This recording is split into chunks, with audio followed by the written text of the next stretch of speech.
Celui qui s'agenouille devant Dieu se tient debout face à n'importe quelle situation. Dieu te dit aujourd'hui que tu vas y arriver.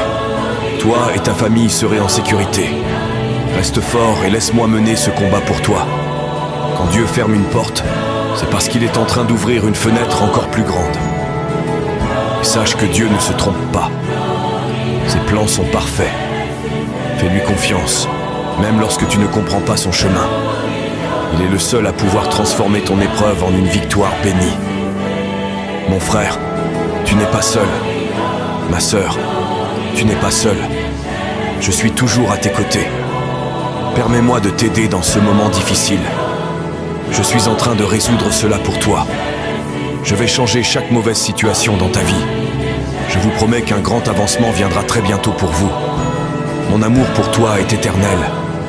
Accepte tout ce que j'ai préparé pour toi. Tu es dévoué et fidèle. Sois fier de la foi que tu as. Maintiens ta foi élevée pendant ces moments difficiles. Tu en sortiras plus fort que jamais. Je vous entoure de ma protection et de mes conseils. Alors, mets de côté toutes tes inquiétudes et tes peurs. Confie-les-moi et foi. Jacques 1er, verset 12 dit « Heureux celui qui reste ferme dans l'épreuve, car après avoir triomphé, il recevra la couronne de la vie que Dieu a promise à ceux qui l'aiment. » Si tu es arrivé jusqu'à la fin de la vidéo, commente « Amen ». Suis-moi et partage avec tous ceux que tu peux. Que Dieu te bénisse.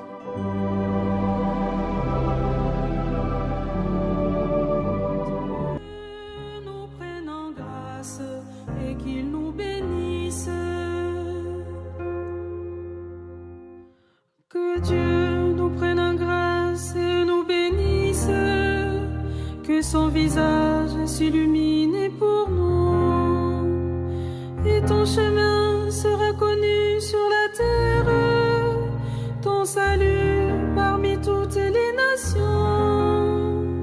Que Dieu nous prenne en grâce et qu'il nous bénisse, que les nations chantent leur joie, car tu gouvernes le monde avec justice, tu gouvernes les peuples avec droiture, sur la terre tu conduis les nations.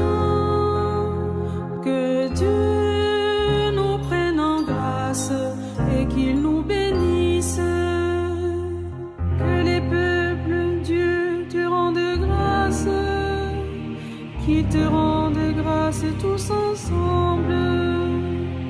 Que Dieu nous bénisse et que la terre tout entière l'adore. Que Dieu nous prenne en grâce et qu'il nous bénisse.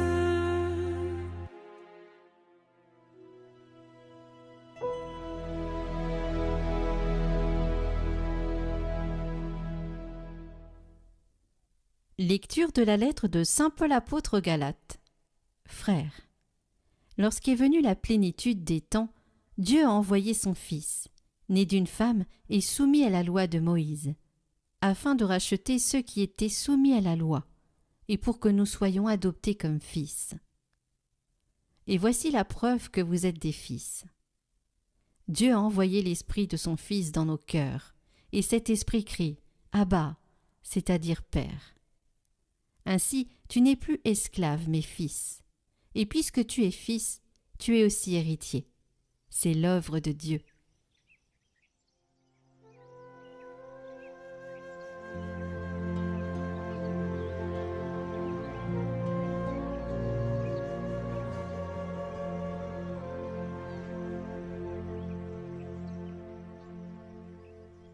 Évangile de Jésus-Christ selon saint Luc. En ce temps-là, les bergers se hâtèrent d'aller à Bethléem, et ils découvrirent Marie et Joseph avec le nouveau-né couché dans la mangeoire. Après avoir vu, ils racontèrent ce qui leur avait été annoncé au sujet de cet enfant.